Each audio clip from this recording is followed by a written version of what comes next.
మన మిత్రులందరికీ, శ్రేయోభిలాషులకి హృదయపూర్వకంగా నమస్కారాలు.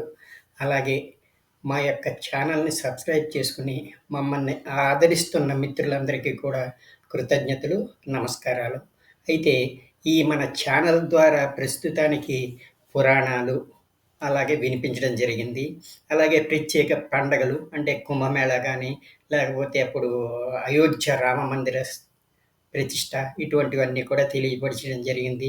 అలాగే దేవాలయాల విశిష్టత కూడా మీ అందరికీ తెలియపరుస్తున్నాను. కాబట్టి దీన్ని ఒక భక్తి ఛానెల్‌గా తీసుకొని తప్పనిసరిగా మీరు వినియోగించుకొని ప్రతినిత్యం దీన్ని చూడండి. మీరు కూడా ఈ భక్తి మార్గాన్ని ఎంచుకోండి.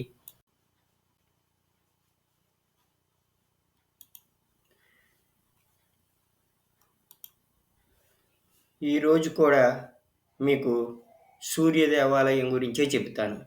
ఇంతవరకు దేశంలో ప్రసిద్ధి చెందిన 3 సూర్య దేవాలయాల గురించి చెప్పాను. ఇప్పుడు ఈరోజు మరో సూర్య దేవాలయం ఔరంగాబాద్ దేవ్ సూర్యాలయం. ఈ ఔరంగాబాద్ అంటే బీహార్‌లోని ఔరంగాబాద్ జిల్లాలో ప్రత్యేకమైన సూర్య దేవాలయం ఉంది.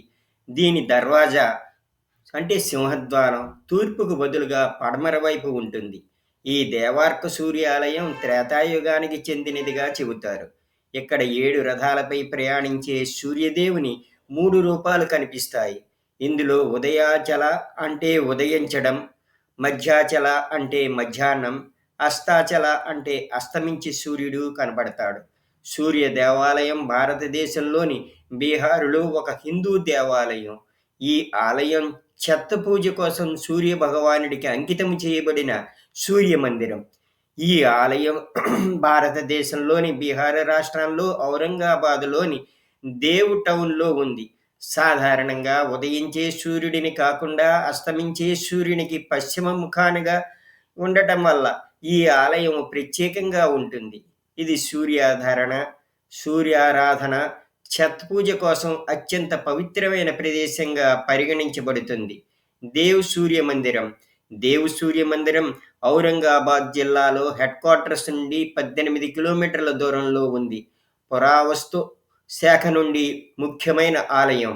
ఈ ఆలయం శిఖరం 100 అడుగుల ఎత్తులో ఉంటుంది.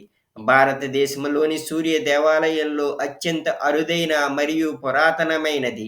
వెలుపల ఒక శిలాలేఖ ఉంటుంది. దానిపై ఒక శ్లోకం వ్రాయబడింది.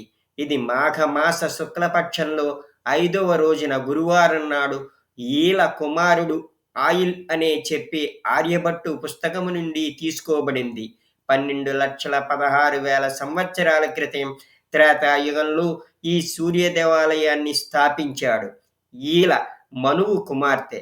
పురాణం ప్రకారము కుష్టి వ్యాధితో బాధపడుతూ ఇక్కడ అడవిలో వేటకు వెళ్ళిన రాజు ఐల్ ఒక గొయ్యిలోని బురద నీరు అతనికి వ్యాధిని నయం చేసిందని కనుగొన్నాడు. గొయ్యలో బ్రహ్మ, విష్ణు, మహేశ్వరుల విగ్రహములు కలగడంతో వాటిని ప్రతిష్ఠించమని ఆదేశించాడు. అలా ఈ దేవాలయం వచ్చింది. పూజారి సచ్చిదానంద పాఠక్ మాట్లాడుతూ ఈ 3 విగ్రహాలు 12లో సూర్య భగవానుడికి 11వ రూపాన్ని వర్తిస్తాయని, 12లో అంటే సూర్య భగవానుడు 12 రూపాల్లో ఉంటాడు. దాంట్లో ఇది 11వ రూపాన్ని వర్తిస్తుందని చెప్పారు ఆయన ఆ పూజారి గారు. సూర్య భగవానుడు ఉదయకాలంలో బ్రహ్మగాను, మధ్యాహ్న కాలంలో మహేశ్వరుడుగాను మరియు అస్తకాలంలో విష్ణువుగాను చిత్రించబడ్డాడు. సూర్య భగవానుడు మహేష్గా ఉన్న కేంద్ర విగ్రహం కింద ఒక రథాన్ని 7 గుర్రాలు లాగుతున్నట్టు మరియు అర్జునుడు రథసారథిగాను చిత్రీకరించబడి ఉన్నది. గర్భాలయానికి చేరుకోవడానికి పెద్ద వరండా గుండా నడవాలి. ప్రధాన ఆలయం వెలుపల విష్ణు విగ్రహం ఉంది. సరస్వతి చేతిలో వీణ కూడా ఉంది. ఇతర విగ్రహాలు లక్ష్మి, హనుమాన్ మరియు దుర్గా విగ్రహాలు ఈ ఆలయంలో ప్రత్యేక పూజా విధానాన్ని అనుసరిస్తుంది. ఆదిత్య హృదయ స్తోత్రం అనే పుస్తకం ఉంది. ఇది భవిష్య పురాణం నుండి శ్రీకృష్ణుడు మరియు అర్జునుడి సంభాషణ యొక్క సమాహారం. ఇది ఆలయానికి సంబంధించిన ఆచార పుస్తకం. దేవతను పూజించడానికి మరియు కుష్టి వ్యాధిని కూడా నయం చేయడానికి ఉపయోగించే మంత్రాలు ఈ ఆలయం నాగర్ నిర్మాణ శైలిలో నిర్మించబడి ఉన్నది మరియు 105 అడుగుల ఎత్తు ఉంటుంది. ఇది ఇనుప కడ్డీలతో కలిపి పెద్ద రాళ్లతో రూపొందించబడినది. అవి విడదీయరాని విధంగా అనుసంధానించబడి ఉంటాయి. ఈ రాళ్లపై అందమైన డిజైన్లు చెక్కారు.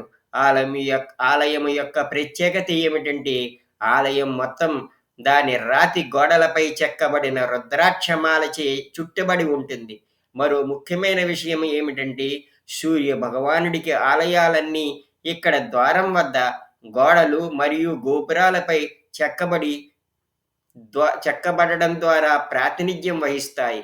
ఆలయ గోపురం పైభాగము కమలం ఆకారంలో ఉంటుంది. దానిపైన బంగారము కలశాన్ని ఉంచారు.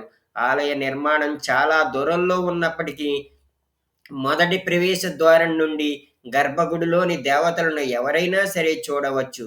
గౌరవ సూచకంగా ఆలయంలోనికి ప్రవేశించే ముందు భక్తులు నమస్కరించే విధంగా మొదట ప్రవేశ ద్వారాన్ని నిర్మించారు. దక్షిణాన ఉన్న సూర్యకుండంలో భక్తులు స్నానాలు చేసి దండవత ప్రమాణం చేస్తూ ఆలయానికి వస్తారు.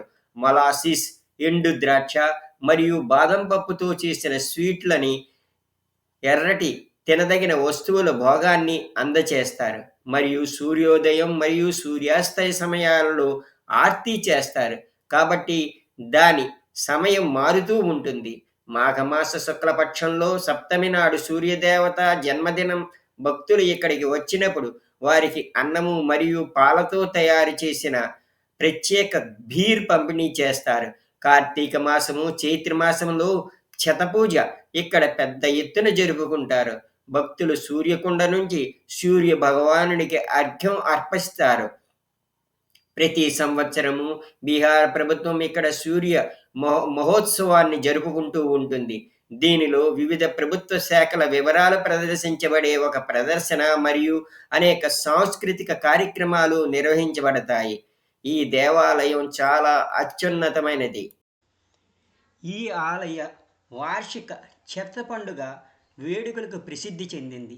బీహారు నలుమూలల నుండి, ఇతర ప్రాంతాల నుండి లక్షలాది మంది భక్తులు ఈ ఆలయానికి వచ్చి ఆరాధించడానికి, చెత్ మేళాలలో పాల్గొనడానికి వస్తారు. పవిత్రమైన సూర్యకుండలో స్నానం చేసి అర్ఘ్యం అర్పిస్తారు. చెత్ పూజ కార్తీక శుద్ధ షష్ఠి దీపావళి తర్వాత 6 రోజులు ఉంటుంది. సూర్య దేవుడు మరియు అతని సోదరి చతి మోయకు అంకితం చేయబడింది. ఇది సూర్యోదయము మరియు సూర్యాస్త సమయంలో ఉపవాసము మరియు ప్రార్థనలను కలిగి ఉంటుంది. డియో ఔరంగాబాద్కు ఆగ్నేయంగా 10 కిలోమీటర్ల దూరంలో ఉంది. ప్రధాన నిర్మాణం అందంగా చెక్కబడిన అలంకారమైన పిరమిడ్ ఆకారపు రాతితో నిర్మించిన శిఖార ముందు భాగము మరియు ప్రాంగణము తరువాత కాలంలో నిర్మించబడినది. ప్రస్తుతము గర్భగుడిలో 3 విగ్రహాలు, విష్ణువు, సూర్యుడు మరియు అవలోకితేశ్వరుడు ఉన్నాయి. అవి అసలు ప్రధాన దేవతలు కాదు. విరిగిన దేవతలను పూజింపడం ఆచారం కాదందున ప్రథమ గర్భగుడి ముందు హాల్లో విభాగంలో 3 విరిగిన విగ్రహాలు ఉంచబడ్డాయి. విరిగిన శిల్పాలలో ఒకటి సూర్యదేవుడు, ఏనుగు గుర్రాల శిల్పము మరియు ఒకటి ఉమామహేశ్వరుడు మరియు మరొకటి విష్ణువు, ఒక శివలింగము మరియు గణేశ శిల్పము కూడా ఉన్నాయి. ఆలయం లోపల భాగంలో పురాతన శాసనం రాయిని ఏర్పాటు చేశారు. ఆ ఆలయాన్ని ఆదివారం నాడు ఛత్రపూజ లేదా ఆరుద్ర నక్షత్ర తిథి పండగల సందర్భంగాను సందర్శించడం చాలా పవిత్రముగా పరిగణించబడుతుంది. సూర్యకుండ 1 కిలోమీటర్ల దూరంలో ఉంది. ఇక్కడ పూజాధికాల కోసం నైవేద్యాలు చేస్తారు. రుద్రకుండ అంటే ఎడమవైపు మరియు సూర్యకుండ కుడివైపు అని పిలువబడే రహదారికి ఇరువైపులా ఉన్న 2 ట్యాంకులు కుష్టి వ్యాధి మరియు ఇతర తీవ్రమైన వ్యాధులను నయం చేస్తారని నమ్ముతారు. ఒకప్పుడు విశ్వకర్మ భగవానుడు ఒక రాత్రిలో దేవాలయాలు నిర్మించమని చెప్పాడని చెబుతారు మరియు ఈ ఆలయము ఆ రాత్రి నిర్మించబడినది అని చెబుతారు. కానీ చారిత్రాత్మకంగా దేవుడి ఆలయాన్ని ఉమాచంద్రవంశీరాజు టైరవీంద్ర సింగ్ నిర్మించాడని నమ్ముతారు. డియో యొక్క పవిత్ర సన్ల్యాండ్ కూడా చారిత్రాత్మక ప్రాముఖ్యత కలిగి ఉన్న ప్రదేశము. ఇక్కడ పర్యాటకులు ప్రధానంగా రాజా జగన్నాథ్ సింగ్ కాలంలో నిర్మించిన పురాతన కోటలు, శిథిలాలను చూడవచ్చు. అతని సామ్రాజ్యం దివో గొప్ప ప్రదేశంలో వికసించిన సమయం.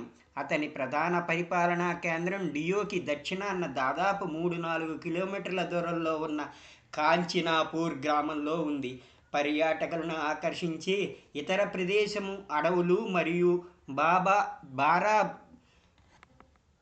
కుర్దీ గ్రామానికి సమీపంలో బొడ్డా శిఖరంపై ఉన్న టాబా సిద్ధనాథ్ ఆలయము. ఇక్కడ అడవిలో చక్కగా నిర్వహించబడిన పచ్చదనము ఉంది మరియు చరిత్రలో ఇది రాజు మరియు అతని మంత్రులు వేటకు వెళ్ళిన ప్రదేశము. ఆలయము ఉదయం 6 నుంచి రాత్రి 8 గంటల వరకు తెరిచి ఉంది. ఇకపోతే ఈ దేవాలయం గురించి అన్ని విషయాలు తెలియజేశాను. ఈ బీహార్ రాష్ట్రంలో ఉండేటువంటి ఈ సూర్య దేవాలయం చాలా ప్రత్యేకమైనదని మీకు అన్నీ వివరించాను. ఇకపోతే ఈ దేవాలయానికి ఎలా వెళ్ళాలి అన్నది. ఈ దేవాలయానికి విమానం ద్వారా వెళ్ళాలంటే గయ 70 కిలోమీటర్లు ఉంది. అలాగే పాట్నా ఎయిర్పోర్ట్ కూడా ఉంది. ఇది పాట్నా ఎయిర్పోర్ట్ నుంచి 3 గంటల్లో రోడ్డు డ్రైవ్ ద్వారా వెళ్ళొచ్చు. కాబట్టి గైకి పాట్నాకి వెళ్ళి అక్కడి నుంచి రోడ్డు మార్గం ద్వారా చేరుకోవచ్చు. అయితే ట్రైన్ ద్వారా అయితే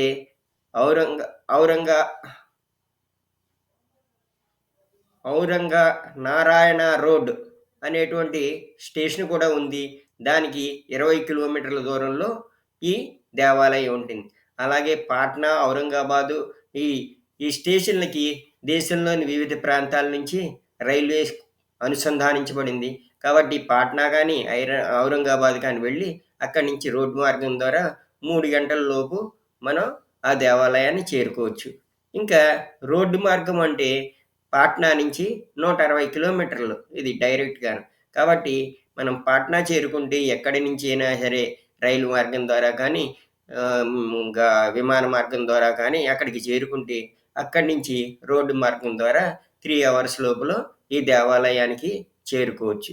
కాబట్టి మీకు అవకాశం ఉంటే ఈ దేవాలయాన్ని దర్శించండి. లేకపోయినా కూడా చక్కగా ఈ భగవానుడికి తలుచుకోండి.